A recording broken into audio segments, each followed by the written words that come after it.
Hello everyone. I want you to look at the leadership resources for Makes You Wonder with me. I'm Ian Robinson, and I've written this truckload of resources that might help you as you seek to conduct Makes You Wonder exercises. Again, I'll remind you, you can conduct them in small groups, or you can do preaching things, or you can slip an exercise in amongst other things that you're doing. But primarily we're going to be looking at this Makes You Wonder resource. It's freely available on the website. It's freely available to be distributed. But it is a truckload of things, and in addition to what we're going to talk about tonight, on the website you'll find lots of other stories and pictures and images that you can download and use. They're quite useful for projection, or for, as you'll see in this book, for printing. And we have permissions for all of that. The idea here is how can you lead others? So the book follows two steps. One is that it just gives you introductions to some of the leadership factors, and then the second part is that it'll walk you through a train the trainer exercise. There's a few parts that stand out in importance, and I want to just mention those. The first is, the first page, you're not here to hear sermons. It's a bit of a toolbox image. Sadly, whenever I've conducted training the trainers on this, there is always at least one person, possibly up to about a third of the people, who, given their opportunity to lead a session, spend about the first 5 or 10 minutes talking. What they have been instructed to do is not to do that. But something inside them can't stop. And this is the first thing about Makes You Wonder, is we have to bring that under control. It's an act of ministry to actually take the risk on saying something and stop. It's the essential skill of sharing our faith. And so therefore we need to practice it in the way we lead. So you're not here to listen to sermons. There are lots of exercises. It's exercises. It's exercises. And it doesn't matter how smart the leader is on this stuff. What matters is what can be gained by helping participants to discover their strengths. That's the genius of it. And that will stick. And if we do that together, everyone's strengths contributes to each other, and with your excellent facilitation, they will learn an amazing amount in that conversation. If it's just a pooling of stories and anecdotes and what's wrong and you've got any ideas and all kinds of speculative stuff, not much will happen. I've been in so many of those conversations, and so have you probably. How many meetings have there been about the need to reach out, or gaining awareness of the importance of story, or wouldn't it be good if, or what about, or have you heard that, or I heard about a thing which, and so most of it's useless. Most of it's, if it's got anything, it's got the seed of an awareness of possibility in it, but you have to discover the 90% of the 90% is the strength of awareness that your people have. That's what Makes You Wonder wants to dig up and demonstrate. And it does it effectively if you do the exercises. So you can see we're sitting somewhere in the middle. We're not just telling stories and sharing ideas and pooling ignorance. Nor are we teaching people what works and what works somewhere else, or what God did somewhere else. We're actually looking for what God's doing here, now, with us. And it sits in the facilitation point in the middle, where both of those strengths will be combined. So the main learning method is to create that wisdom. And you do that by asking a good question, what I call the key question. And then each exercise gives you guidance, as it's written in the books, to help you through them, help you to facilitate learning in each of them. And a couple of the exercises as well, there's a kind of a mini case study, and that is it gives, out of the several kinds of options of approaches that are being provided, it starts to give you some columns to fill out, like what happened first, what does this show, what do you think might be going on their insides, what does that make happen in my insides, and then you gain an awareness out of this middle process about that you're not here to minister to yourself, but to the other, and how you might do that. And the last two talk about what you might do or say afterwards. There's two exercises which do that. Many case studies, and of course there's not enough information provided in those to give you a final answer. They are meant to be opening questions, not closing questions. It's not like a Harvard Business School case study with lots of information. It's very, very brief. It's a different kind of role for a different kind of case study. So again, it raises the repertoire of possibilities for people. It doesn't necessarily close down that repertoire, not in that exercise. There are many others that do that, but there's also some follow-up or some follow-through, and the prayer exercise is the place where that comes up most. And it's been one of the things that most people have appreciated the longest and the best, particularly middle-aged men have appreciated this the best. The prayer exercise of continuing to pray in certain ways. And the exercises give you a number of ways to do that, so I commend that to you. The fact that we're training local leaders also means that this continues to go on. This continues to feed people through years. I'm hoping that you'll continue to deliberately and explicitly conduct these exercises for at least 2 years. You won't do one exercise and stop forever. You might have to do one and then stop for a while and then come back to it. But you can see what I'm aiming for. A culture change takes something like 5 years, sometimes 15. So you've got to keep working at it. And this is a test of your leadership. That's why this focus on my time with Makes You Wonder is to train trainers and develop their leadership. Now, sometimes I give you participants pages. You can use them or not, or you can make your own.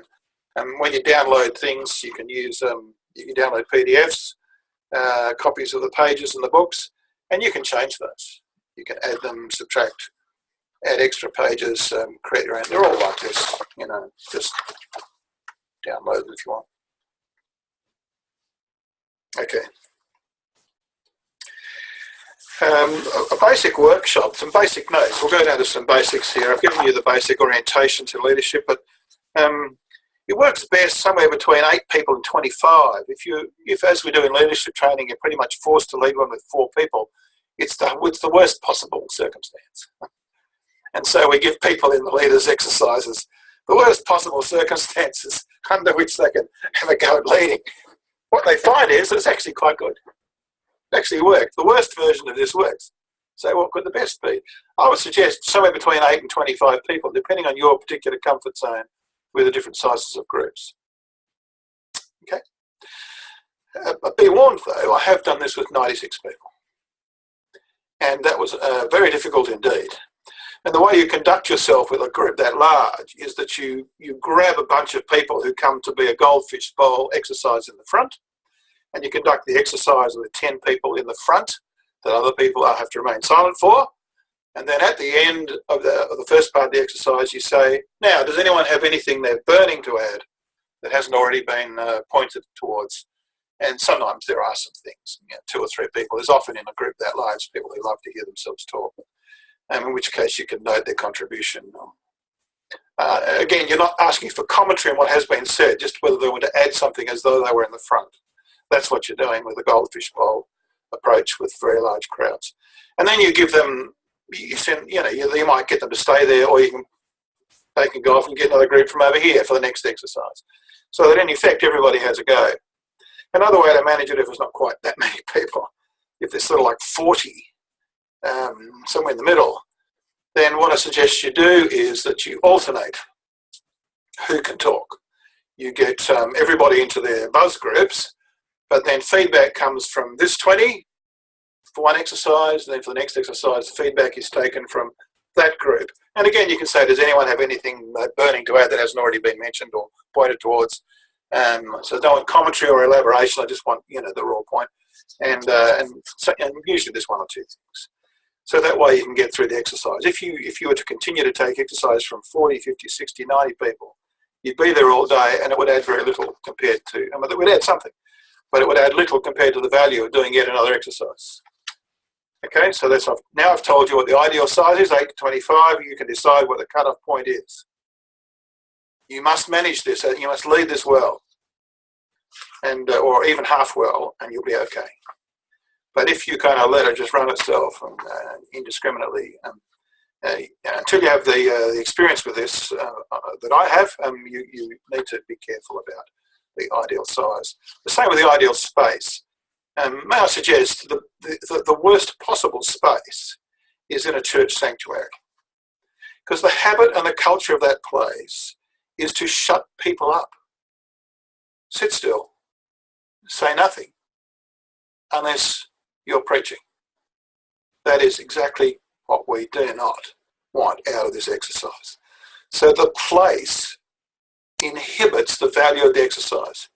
If under the circumstances that's the only space you've got is the church sanctuary, mess around with it. Change the chairs around, turn them around. Don't be at the front, be at the side, or be at the entrance door, or be in the foyer. But don't subscribe to the stand and deliver thing. It never has worked for me.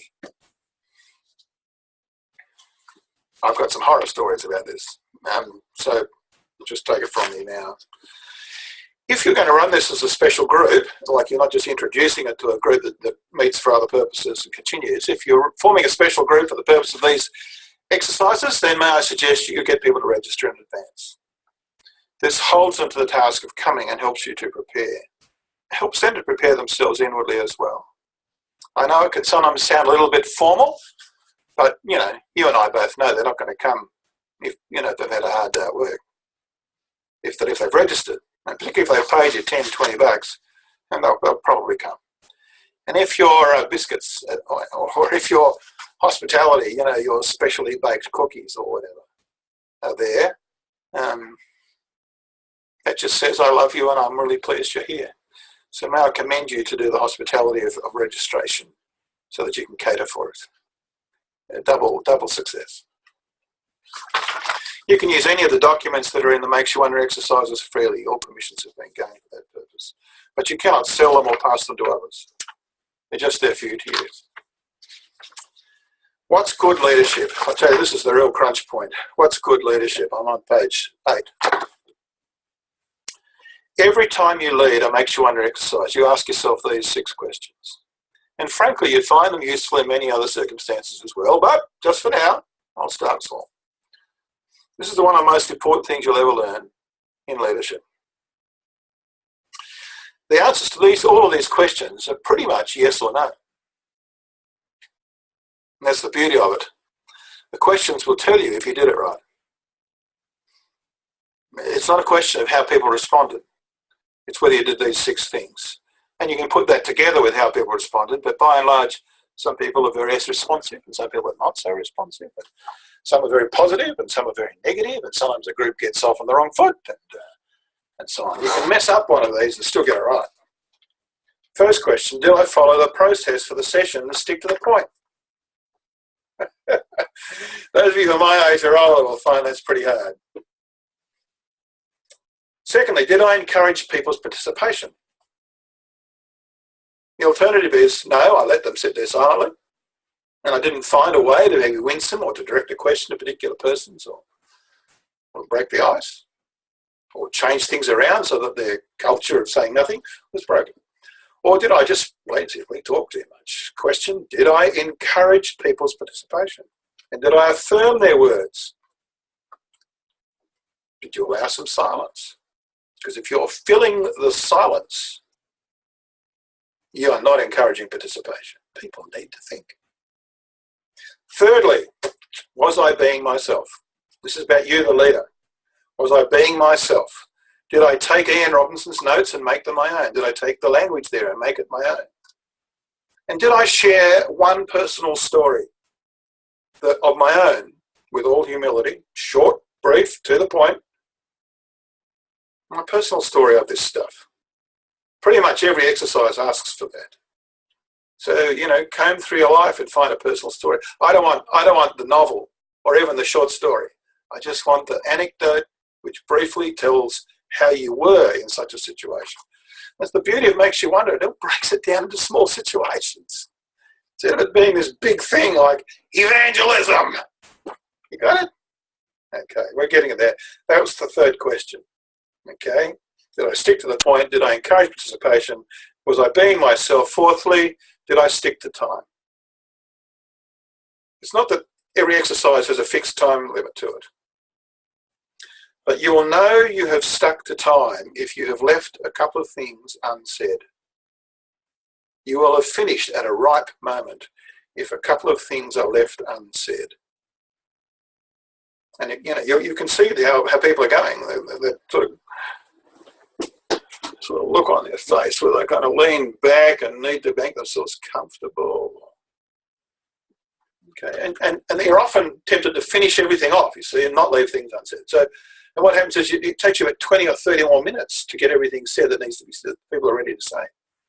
But what you've done then is you've just lost a whole other exercise. You've lost the time to do a whole other exercise. And so people have gained a little bit, but lost a lot because you couldn't stop on time. Okay. The fifth thing. Did I give a clear and simple beginning and ending? Or did I keep restating what I thought it meant? Sooner or later I might get to what I actually think I should have prepared to say if I'd really prepared myself for this session. Just prepare yourself for the session. Know what the beginning is. Know what the end summary should sort of look like. Make sure, of course, that the end summary is authentic to what people have actually said. But you need to know what sort of ending this is. What sort of ending this is for this particular session. So just state the beginning succinctly. Maybe a goal statement in your own words. They're all there in the sessions, in the exercises. And then at the end, this is what I think we've found. And finish. God bless you. That's how you finish. Or God be with you. Or let us pray. Okay? Clear and simple beginning and ending. That in itself can often communicate to people, we have just done something.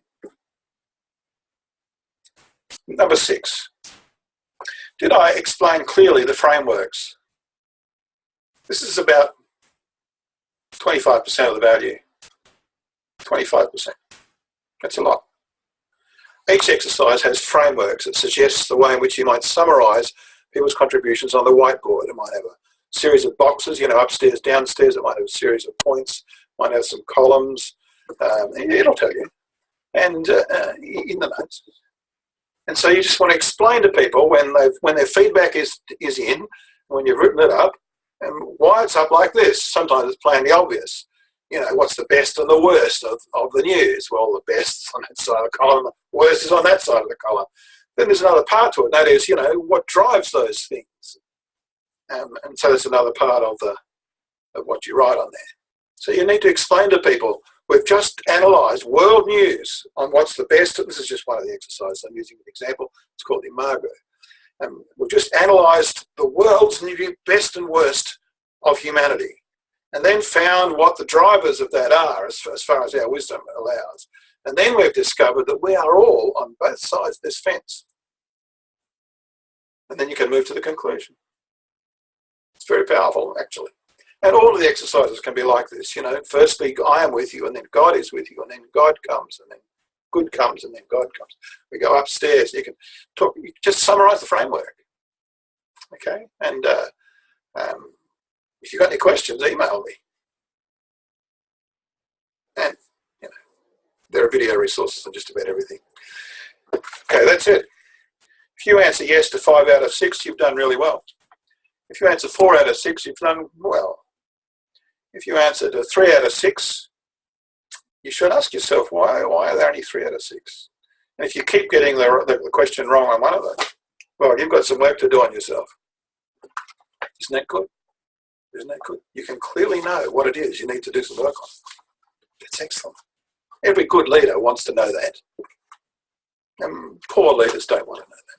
So that's why we've got 6 points with a yes and a no. I'm assuming you want to be a good leader. If you don't, if these things don't interest you at all, may I suggest you turn off the television now and don't do this anymore. Let's go to some hints that will help you to lead well. Firstly, what if we have conflicts? What if someone says this and the other person says that? Well, here's the simple answer.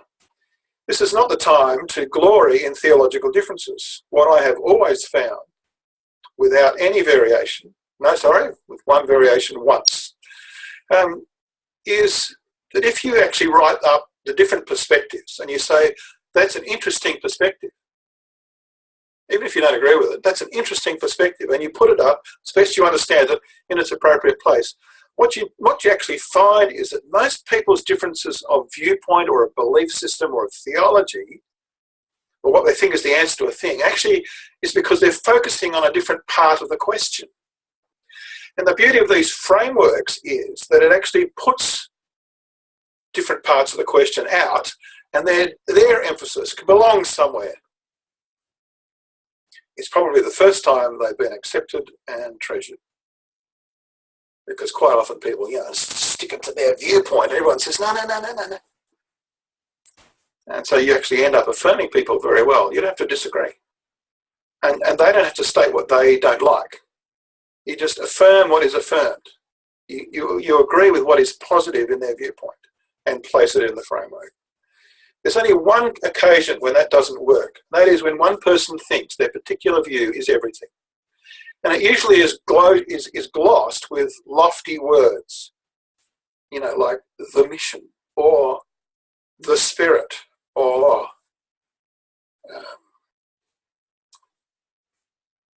proclamation to the world or some abstract words. And abstract words don't cut it in this exercise. So I think sometimes, and there is one time when I said, look, I simply don't agree that what you are saying covers everything here. So if you don't mind, I'd like to put it in the place where I think it bears the most fruit, and we'll just have to agree to disagree. In other words, can you see that leader is gently, affirmatively, having already discussed and opened up a bit of the question for a few minutes, but not being caught into the yet another theological dispute that will never be resolved because it's only a dispute about words. Having done that, claiming your authority as the leader of the exercise and moving on. Everyone else in that group can already see what you mean and is rejoicing in what you're about to do. Ultimately, it's affirmative, and you may well leave that person with some self-understanding that they might choose to go on with. I have actually had people come back to me later and said, you know what happened in that session? That really made me think, and I realised I had some work to do. I tell you, I was really pleased. I'm pretty bad myself. Okay. I've also got a whole lot of bullet points there. You can like using people's names if you can. Try and get name tags on if you're new to the area.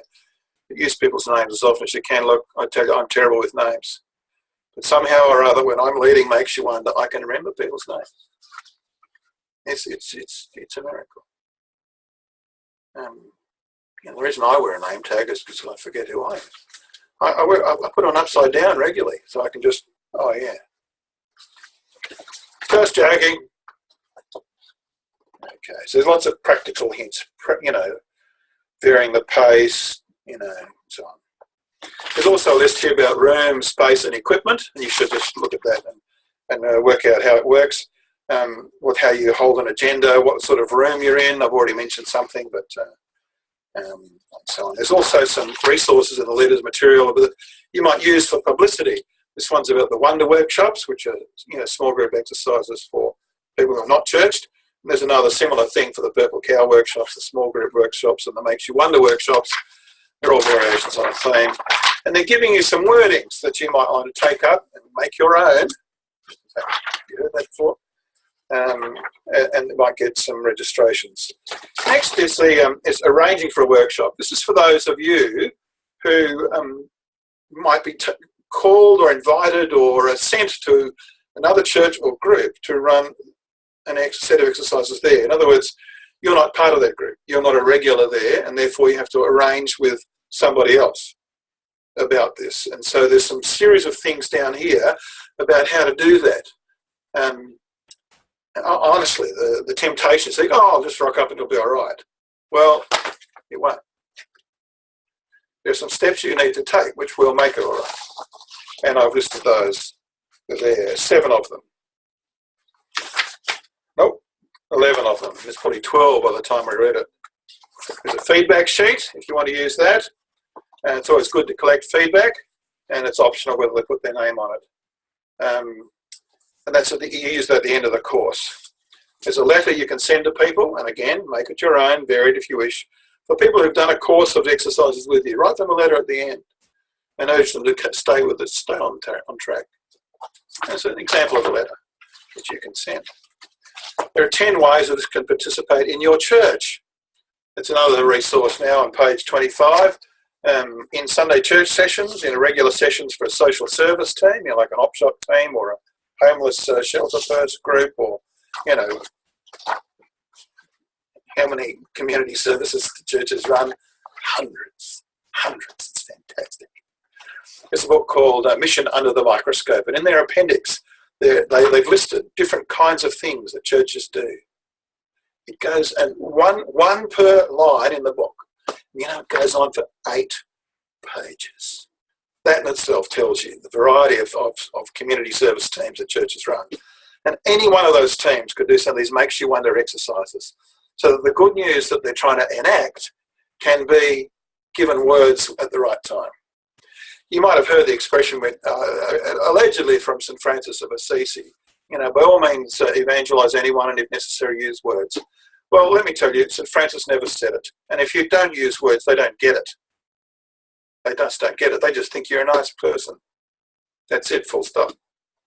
So if there's some way in which you gently, respectfully and authentically, and all the things that makes you understands for, can help them to realise that there is something more in this, if they don't get it already.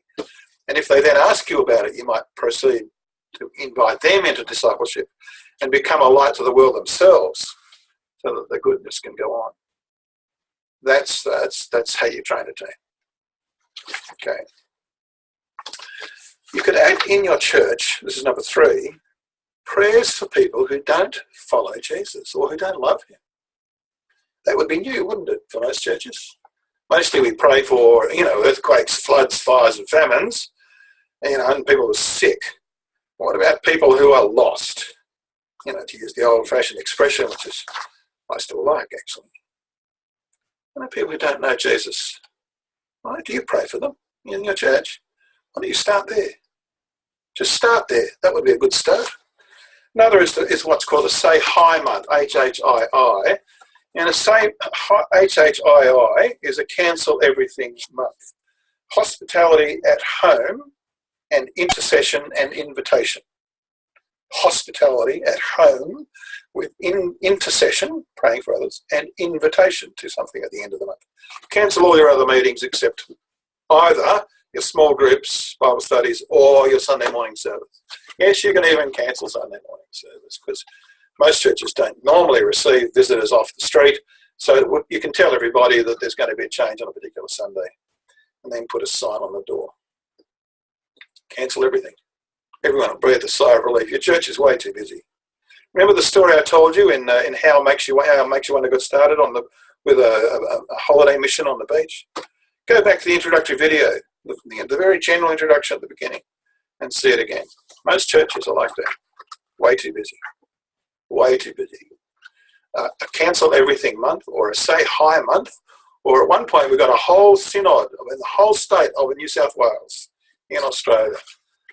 Did it. And they had 6 weeks, and it was called Stop, Look and Listen, and many churches attribute their turnaround to that Lenten period. But the aficionados freaked out. So you can cancel your meetings that are official and please the aficionados by saying, look, while we're cancelling this meeting, why don't you just look after that stuff? Just tell us at the end what you decided. When I've done this, do you know what happens? Everything happens good. They are well guided by the traditions and the culture of that church. I'm not saying cancel everything all the time. And they do a good job. And we're all happy.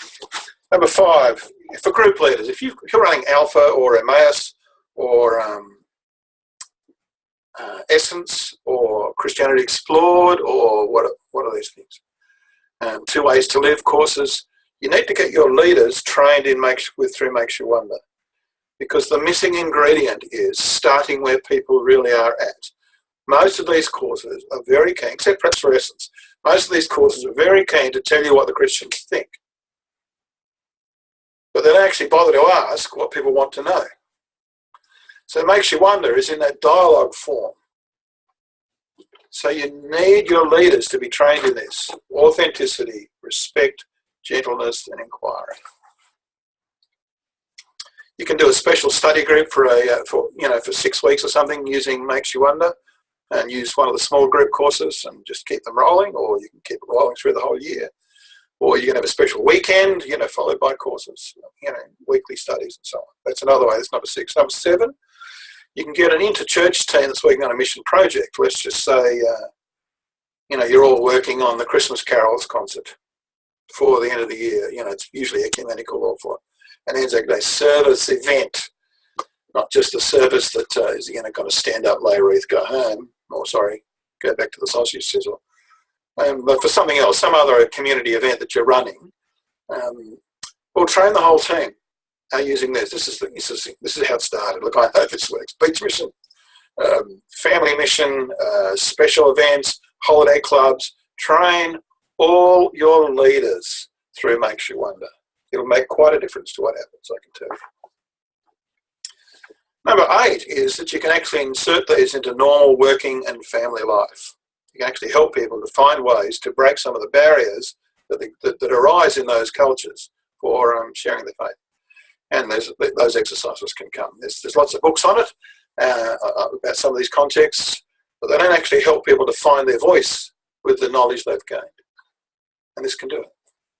So you help people with 1 or 2 of those, tailored to their situation, and that helps a lot. I've already talked about a community festival, and often churches nowadays periodically review their impact upon their community, and sometimes it's associated with their agony over the crisis of falling membership. But sometimes it's over the agony of contracting responsibility. That is, once you see responsibility for everything retreating and contracting to the same suspects, the usual suspects, the same people doing everything, you're in trouble. And when you see people delegating towards the minister, you're in big trouble. Your church will die. Will die. You are in the death cycle. You are in its grip. By the time you've noticed it, you're already in its grip. So you need to start doing affirmative exercises which affirm the authenticity of everybody. And this set of exercises will do that. And it warms people up to hope and possibility. How strongly can I say to you the importance of this? That as people discover what God has done in their life, hope arises immediately. And I've seen it done with that. The first exercise, or the second exercise, I think it is, in Makes You Wonder, number 1, My Story. And you do the exercise, well, why are you still a Christian? And people are, it's pretty hard, it's a bit personal. And they struggle a bit for a couple of seconds. And then you say, just turn to your neighbour and we'll form 3 and talk about that. And they do. They do. And then what they say is plain awesome in the best sense of the word. And by the time you write it up and create a litany from it, people are absolutely inspired. What you've done is you've changed their mind in about 30 minutes as to what hope is in them. Christ in you, the hope of glory. So the crisis mind, the declining mind, the survival desperation, that funerary atmosphere that there is in a lot of the mainstream churches in particular, or that sense of threat and desperation and exhaustion that there is in some of the churches that are still large but where responsibility is contracting. It changes everything in a very short space. Not because you organised it, but because you didn't. You organismed it. You organismed it. Got it? Okay, then there's a training the trainers curriculum, and this is what I follow. You can see what goes on if you want me to come and do it. with your region. I don't do it with individual congregations. But if you want me to do it with your region or with your network of some kind, I can come and do that. I'm hoping to train other people who can do that. And what it does is it informs and exposes, it inspires and equips, and it invests and empowers. That's enough. There's some night writing here about authority. Different cultures have different kinds of authority, and you have to really work with that, but sometimes push a bit against it. It's got an article about that. For instance, some people come from a culture where whoever's up the front must say everything. And I've been in situations where you can ask all the questions you like in a group of more than a dozen, and no one's going to answer any question you ask. Because, Asian or Pacific is my experience, and it's very hard. It's an educational culture where we're assuming that people actually know how to have a conversation. So you've got to find a way to break that down, and it gives you some suggestions how to do that. Okay. Great. And it needs a bicultural person, basically. And if you want to take what's written in Makes You Wonder and adapt it to other cultures and other languages, then please just do it and then tell me. You don't need my permission. Okay, so it's got some suggestions, it's got some inventories, it's got some resources, and that's it. Those are the leaders' resources. As I said, that's the curriculum of leaders' resources, and there are also lots of other things, other stories, epiphanies, biographies, articles, all kinds of things. And this is the sort of material you can either insert to use in any situation you like. You don't even have to do one of the exercises. I mean, sometimes you can just pull up this story and say to people, what do you think? And let it run. Let it run. And then at the end, you summarise what they've thought. And maybe even you might have some categories in your head. So there's all sorts of resources here, formal, informal, structured, unstructured. I hope this is not too hard for you, really. Some people have said to me, and you provided too much. Well, that's just what I do. But I hope I'm structuring it and instructing you with stuff. If you just take a patient moment, perhaps to reread this video or look at the material again, then you'll start to see the picture and you'll be able to make some decisions which will help you to make it your own, and you'll get you started. There will be another Makes You Wonder video on how you can start this and keep it going in your congregation. And I'll do that next. Thanks for being here.